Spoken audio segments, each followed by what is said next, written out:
Macam zaman Nabi Sulaiman alaihissalam yang membawa kerusi Ratu Bilqis daripada Sabah hingga ke Palestin. Dia Islam. Yang kafir, induknya disebut dengan iblis. Adapun yang biasa-biasa saja, itulah yang selalu kita doa pada Allah. A'udzubillahi minasyaitonirrajim. Tadi masa dalam kereta, kata Tan Sri, tiap-tiap tahun pergi umrah supaya iman ni kuat. Bila iman kita lemah, kita digoda syaitan. Kata Tan Sri, kalau ustaz, syaitan takut. Kata saya, kalau ustaz, syaitannya ustaz juga. Sebab Allah iringkan dia dengan level yang sama. Maka ketika Allah Subhanahu wa taala menciptakan Nabi Adam alaihissalam, maka syaitan induk daripada segala syaitan ni, iblis. Dia sebenarnya awalnya baik. 1000 tahun beribadah naik langit pertama, 1000 tahun lagi naik kedua, 1000 tahun lagi naik ketiga, sampai akhirnya dia selevel dengan para malaikat di langit yang ketujuh. Saat itu kata Allah, inni ja'ilun fil ardi khalifah, aku akan menciptakan makhluk yang baru. Nama makhluk ni manusia. Kata malaikat-malaikat, ataj'alu fiha mayufsidu fiha, untuk apalah buat makhluk yang baru ya Allah? Wa nahnu nusabbihu bihamdika, kalau nak membuat makhluk yang baru yang bertasbih, kamilah memang selalu bertasbih memuji engkau. Nanti manusia ni bila buat baru, yufsidu fiha, dia buat kerosakan, wa yasfikud dima, dia berperang menumpahkan darah. Kami sentiasa memuji engkau. Allah jawab, inni a'lamu ma la ta'lamu, aku tahu kamu tak tahu. Jadi jawaban dari Allah tu misteri, rahsia. Allah tak bagi jawaban aku ciptakan dia begini-begini, tak. Tapi kata Allah, inni a'lamu, aku yang tahu, ma la ta'lamun, kamu tak tahu. Setengah ulama mengatakan, kalau aku ciptakan malaikat, dia bertasbih, memanglah dia bertasbih sebab dia tak ada hawa nafsu. Kalau aku ciptakan haiwan, dia buat salah terus sebab dia tak ada akal. Tapi makhluk yang baru ni luar biasa. Dia ada nafsu, dia ada akal. Bila dia tundukkan nafsu dia, dia ikut akal dia, dia lebih mulia daripada malaikat. Mana bukti makhluk yang baru ni lebih mulia dari malaikat? Allah suruh semua makhluk, wa idh qulna lil malaikati isjudu, wahai semua malaikat bersujudlah kamu. Fasajadu, semuanya bersujud, illa iblis. Iblis tak nak bersujud. Manakala Allah tanya, kenapa kamu tak mau bersujud? Ma mana'aka alla tasjuda li Adam, wahai iblis, kenapa kamu tak mau bersujud? Kata dia, khalaqtani min tin, kau ciptakan aku dari tanah. Wa khalaqtani min nar, aku kau ciptakan dari api. Wa khalaqtahu min tin, dia dari tanah. Ana khairum minhu, aku lebih baik daripada dia. Masa itulah Allah murka, kata Allah, malaka anta takabbara fiha, engkau tak layak berlaku sombong, angkuh, merasa diri besar. Innaka minas saghirin, engkau kecil. Ukhruj, keluarlah daripada surga. Lalu kemudian sebelum keluar tu dia berkata, aku keluar tapi bagi aku masa. Anzirni ila yaumi yub'atsun, panjangkan umur aku sampai hari kiamat. Kata Allah Ta'ala, innaka minal munzarin, engkau aku bagi masa sampai hari kiamat, kau tak akan mati-mati. Jadi yang mati itu adalah syaitan. Syaitan ada umur, dia boleh mati. Sedangkan iblis dia tak mati, memang sudah janji manakala dia meminta kepada Allah Subhanahu wa Ta'ala. Kemudian dia berkata, la'atiyannahum min baini aidihim, aku akan datangi anak cucu Adam itu dari hadapan, wa min khalfihim, dari belakang, wa an aymanihim, dari kanan, wa an syama'ilihim, dari kiri, wa la tajidu aktsarahum syakirin, dan kebanyakan mereka itu tidak bersyukur kepada engkau.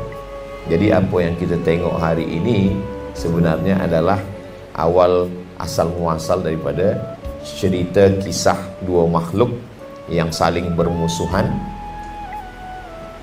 Ba'dukum li ba'din adu, Nanti manakala kamu dua-duanya turun ke bumi, kamu saling bermusuhan, yang satu mengajak kepada kebaikan, yang satu sentiasa mengajak kepada keburukan, sampailah akhirnya mati menghadap Allah.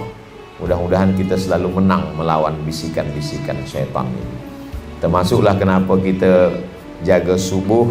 Yang pertama kita sebut nama Allah, alhamdulillahilladzi ahyana ba'da ma amatana wa ilaihin nusyur. Bila kita sempatkan beberapa saat sebelum subuh, seelok-eloknya sepertiga malam, pukul 1, pukul 2, tapi andai pun tidak, menjelang subuh kita sempatkan lagi, kuatkan hati kita dengan sembahyang sunat wudhu, selepas itu sembahyang sunat taubat, selepas itu sembahyang sunat tahajud, selepas itu sembahyang sunat hajat, selepas itu sembahyang sunat witir. Andai tak dapat, maka paling tidak 2 rakaat tahajud pun jadi. Lalu kemudian qabliyah subuh, lalu kemudian sembahyang subuh. Setiap waktu ni bergerak, kita pasti 5 kali waktu bergerak. Manakala terbit fajar, subuh. Manakala tergelincir matahari, zuhur. Manakala teduh sempurna, asar. Manakala tenggelam matahari, maghrib. Manakala sempurna malam, isya. Sebenarnya ada 7: subuh, zuhur, asar, maghrib, isya, duha, tahajud. Tapi Allah bagi kita keringanan, yang 2 ni hanya sunnah sahaja, tapi sebenarnya itu untuk jaga, kuatkan hati kita semua. Dan di antara stesen-stesen ini, dari subuh ke zuhur, zuhur ke asar, asar ke maghrib, maghrib ke isya, dia ada yang disebut dengan zikir.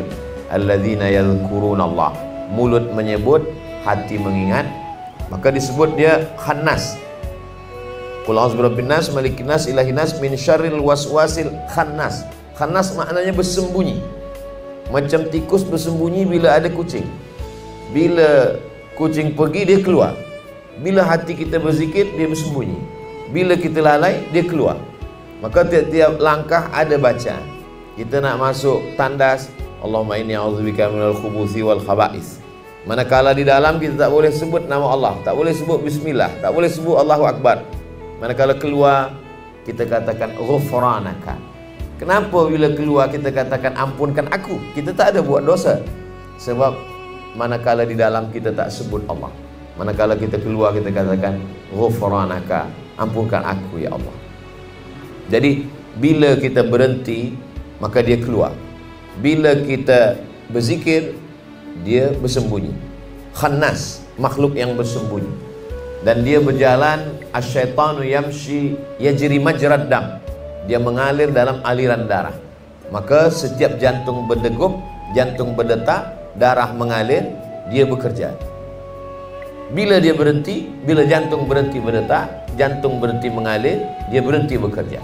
Makanya orang tidur, dia tak bekerja. Orang yang pengsan, orang yang mati, madamat arwahuhum fi ajsadihim, selama roh ada dalam jasad manusia, dia akan terus. Bila roh dah keluar, maka disitulah kita rehat.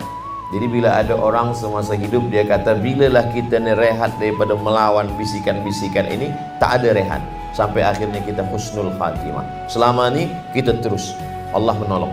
Walladzina jahadu fina, orang yang bermujahadah, ada dia mujahadah dengan banyak sembahyang sunat, bermujahadah banyak puasa sunat, bermujahadah dengan segala amal, lanahdiyannahum subulana, maka kami akan tunjukkan jalan-jalan kami. Orang dia belum sembahyang, dia kata jangan sembahyang, jangan sembahyang, tak usah sembahyang, tak ada guna sembahyang, tunggu sembahyang lepas tua. Bila kita sembahyang, dia ganggu dalam sembahyang. Dia kata handphone tadi yang lupa letaknya di sini, kunci tadi di sini, semua ada ini belum mati, ini pintu belum tertutup. Itu memang kerja dia. Bila kita lepas sembahyang, maka dia katakan sembahyang engkau yang paling khusyuk, engkau dah penghuni surga, yang lain tu penghuni neraka, engkau yang lebih mulia. Bila dia tak berhasil bisikkan manusia untuk buat jahat, dia bisikkan engkau paling baik. Jadi untuk ke saya, mungkin syaitan tak bisikkan ke saya nak buat riba, nak buat haram, tapi dia bisikkan engkaulah yang paling mulia Abdul Somad, amal engkau banyak, engkau lebih daripada orang lain. Jadi dia sentiasa ada cara-cara. Maka ulama menyebutnya talbis iblis. Talbis ni dia buat sesuatu yang orang sangka tak salah, tapi sebenarnya dia sedang buat salah.